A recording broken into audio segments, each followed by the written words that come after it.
یہ واقعہ ہزاروں دفعہ سنا چکا ہوں، ہر دفعہ ہی ایسے رونے بیٹھ جاتا ہوں کہ پھر میں وہاں نہیں کھڑا ہوتا، پھر میں وہاں ابوا پہنچ جاتا ہوں، میں دیکھتا ہوں 6 سال کی عمر میں میرے نبی کو اللہ نے یہاں اتنا بڑا امتحان دیا کہ جنگل میں ماں کو موت دے دی، 25 سال کی عمر میں ماں مر گئی، اچانک مر گئی، کوئی بیماری نہیں، کچھ نہیں، جس کو آج ہم ہارٹ اٹیک کہتے ہیں، ہارٹ فیلئر کہتے ہیں۔ اتنا آخری جملہ کہا، کل حی میت و کل جدید بال وقد ولدت طہرا، بولا نہیں جا رہا تھا تو بجھتے بجھتے بھڑکتی شمع نے کہا، بیٹا ہر زندہ نے مرنا ہے، ہر جوانی نے ڈھلنا ہے، لگتا ہے تیری ماں کا آخر آ چکا ہے، لیکن میں نے ایک بچہ جنا ہے جو سارے عالم کو پاک کر دے گا۔ اور شمع خاموش ہو گئی۔ کس طرح انہیں دفن کیا، میں وہاں کھڑا یہی سوچتا رہا کہ یہاں قبر بنائی کیسے ہوگی، پتھر ہیں، کوئی لوگ گزرے ہوں گے یا پتھر جوڑ کے۔ جب ایمن نوکرانی ساتھ ہیں، وہ ان کو لے کر نیچے اتری، اونٹنی کے قریب پہنچی تو آپ نے ہاتھ چھڑایا اور پھر بھاگے، پہاڑی پہ چڑھ گئے۔ ایمن پیچھے گئیں تو وہ منظر تھا کہ شاید اس وقت عرش بھی رو رہا ہوگا۔ اللہ کے نبی نے ماں کی قبر کو چمٹایا ہوتا سینے کے ساتھ، قبر پہ ایسے گرے پڑے، اور جب ایمن قریب آئیں تو وہ نوحہ کہہ رہے تھے کہ پتھر بھی پگھل رہے تھے کہ ماں جی آپ کو تو پتا تھا آپ کے سوا میرا کوئی نہ تھا، آپ مجھے چھوڑ کے کیوں چلے گئے، آپ مجھے چھوڑ کے کہاں چلے گئے۔ ایمن نے اٹھانا چاہا، انکار کر دے گا، میں نہیں جاتا، میں نہیں ماں کو چھوڑ کے جاتا، کھینچ کے لے گئی، گھسٹتا ہوا بچہ پہاڑ سے اتارا۔ 2 دن روتے روتے مکے کا سفر ہے، پھر کھانا بھی بند ہو گیا، پینا بھی بند ہو گیا، سوائے زمزم کے چند گھونٹ پانی کے سارا دن نہ کھاتے تھے نہ پیتے تھے، اکیلے بیٹھے رہتے، نہ ماں نہ باپ نہ بھائی نہ بہن، اللہ۔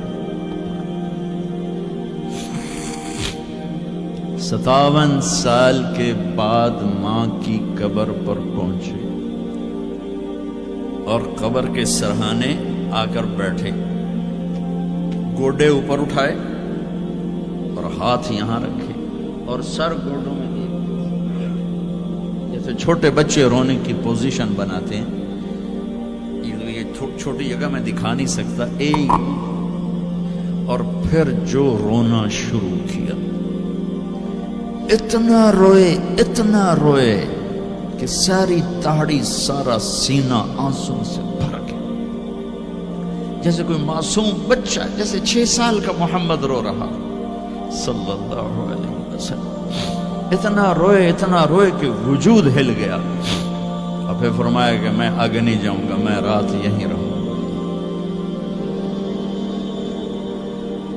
تم کیا جانو رشتے کیا ہوتے ہیں، تمہیں صرف پونڈ گننے آتے ہیں، تم سے مراد میں بھی اور سارے بھی، کہ ناراض نہ ہو جاؤ، ساری امت کا یہی حال۔ رات وہاں گزاری، ہائے کیا کہہ رہے ہیں، کاش میری ماں کبھی ہوتی، میں ایسی خدمت کرتا کہ بریڈ فورڈ والے بھی یاد کرتے، میں ایسی خدمت کرتا کہ میں عشاء کی نماز کے مصلے پر کھڑا ہوتا اور سورۃ فاتحہ پڑھ رہا ہوتا، اور پھر ادھر سے میری ماں کہتی محمد، تو میں نماز توڑ کے کہتا لبیک اماں جی، ماں جی حاضر ہوں، ماں جی حاضر ہوں۔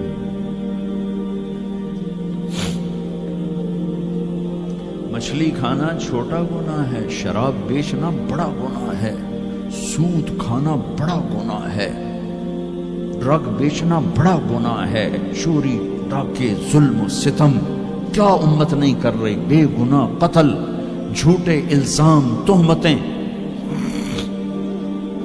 کیا حشر کر دیا جنید جمشید کا، یہ اسلام ہے۔ اتنے نیک انسان، 17 سال سے اللہ کا نام لینے والا، اس پہ گستاخ کی تہمتیں، یہ امت کیا منہ دکھائے گی اللہ اس کے رسول کو، کہ جس نے منافقوں کو سینے سے لگایا، عبداللہ بن ابی جیسوں کے جنازے پڑھ دیں. کہاں چلے گئے, کہاں ڈوب گئے. اتنا زوال, اتنی اندھیری رات ہے کہ امید ہی ختم ہو گئی کہ پتہ نہیں دن بھی چڑھے گا.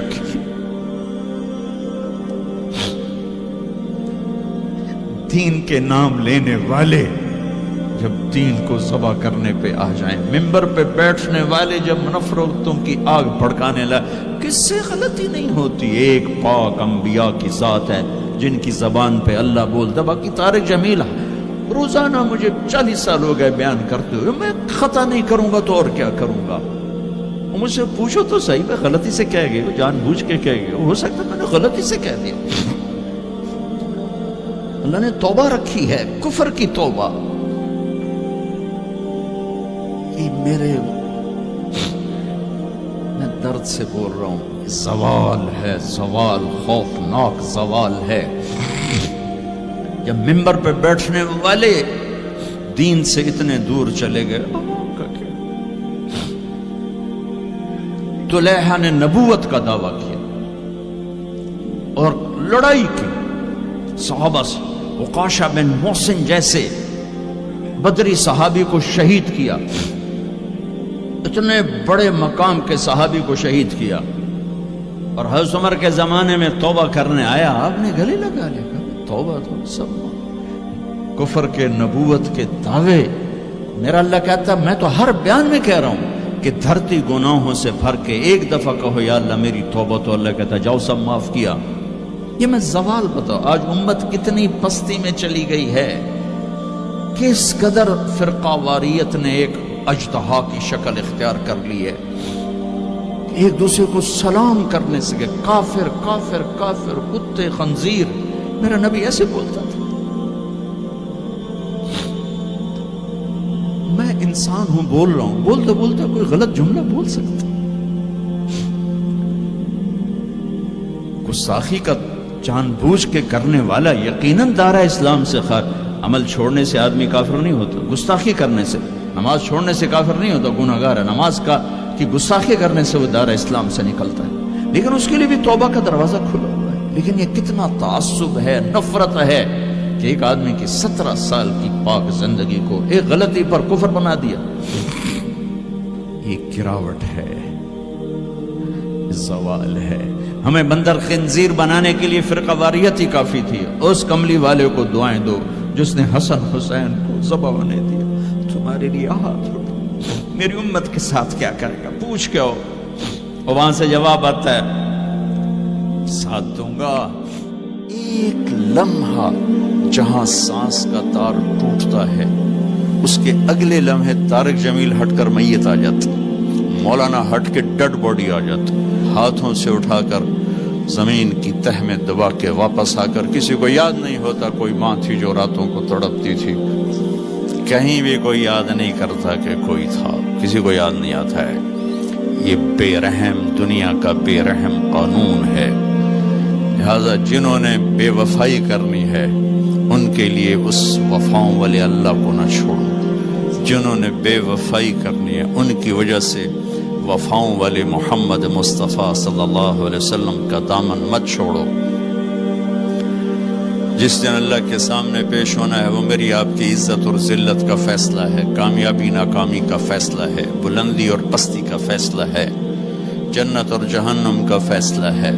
یہاں چیزوں کو تولا جاتا ہے, لوگوں کو ڈالر میں تولا جاتا ہے, سونے چاندی میں تولا جاتا ہے, گاڑیوں گھر میں تولا جاتا ہے. وہاں اللہ عمل میں تولے گا, بول میں تولے گا, اخلاق میں تولے گا. یہاں چیزوں کا وزن ہے, وہ بے وزن ہو جائیں گی. وہاں اعمال کا وزن ہوگا جن کا آج کوئی وزن نہیں. میں گالی دوں کوئی نظر نہیں آتا, میں دعا دوں کچھ نظر نہیں آتا, جھوٹ بولا کچھ پتہ نہیں, سچ بولا کچھ پتہ نہیں, حلال کمایا کچھ پتہ نہیں, شراب بیچ کے کمایا کچھ پتہ نہیں ہے. دونوں طرح نظام چلتا ہے, شراب کے پیسے سے بھی گھر چلتا ہے اور محنت مزدوری سے بھی گھر چلتا ہے, لیکن اوپر ایک سسٹم چل رہا ہے. اقرأ کتابک کفی بنفسک اليوم علیک حسیبا. یہ پڑھ, تیری زندگی کی دیوار پر سب کچھ لکھا ہو, تیری زندگی کی کاپی پر سب کچھ لکھا ہو. آج عمل تو لے جائیں گے. فمن ثقلت موازینہ فأولئک هم المفلحون، جن کی نیکیاں بڑھ گئیں وہ کامیاب ہیں۔ ومن خفت موازینہ فأولئک الذین خسروا انفسهم فی جہنم خالدون، جن کی نیکیاں گھٹ گئیں وہ ناکام ہو گئے۔ یا ویلنا من بعثنا من مرقدنا، کہیں گے ہائے ہم اٹھائے ہی نہ جاتے، ہم اٹھائے ہی نہ جاتے۔ تو جب کسی کا اعلان ہوگا کہ اس کی نیکیاں گھٹ گئی، میرے نبی نے فرمایا کہ اس دن کا سب سے خوفناک ٹائم، سب سے خوفناک پیریڈ ہے جب اللہ بلائے گا طارق جمیل کو بلاؤ، زینب کو بلاؤ، فاطمہ کو بلاؤ، سکینہ کو بلاؤ، اسلم کو بلاؤ، شاہد کو بلاؤ، آتیتک، خولتک، انعمت علیک، تین باتیں اللہ فرمائے گا، تجھے دیا اور بہت کچھ دیا اور موت تک دیا۔ ماذا صنعت فیہا، آج کیا کر کے آئے ہو، کیا لائے ہو؟ نہ جھوٹ بول سکتا ہے نہ بھاگ سکتا ہے۔ این المفر، کدھر جاؤں؟ تو جس کا نصیب ہارا اس دن اور اس کی نیکیاں گھٹ گئیں اور اس کے گناہ بڑھ گئے تو ایک اعلان ہوگا، فلاں فلاں کا بیٹا بیٹی قد خفت موازینہ، نیکیاں گھٹ گئیں، شقی شقا، ناکام ہوگی۔ اللہ ہم سب کو اس ناکامی سے بچائے۔ یہ سب کچھ ہونے والا ہے، میں تھوڑا سا بتانا چاہتا ہوں کہ ہم کہیں آنکھیں بند کر کے نہ موت آ جائے۔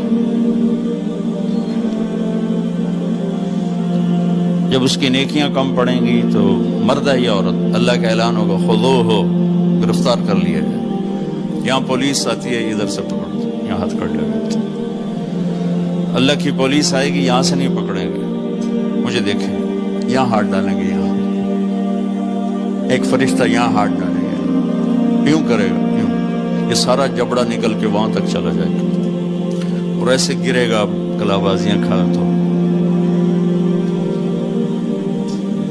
پھر اٹھ کے کہے گا رحم کرو، رحم کرو۔ وہ کہیں گے رحمان نے رحم نہیں کیا، ہم کیسے کریں؟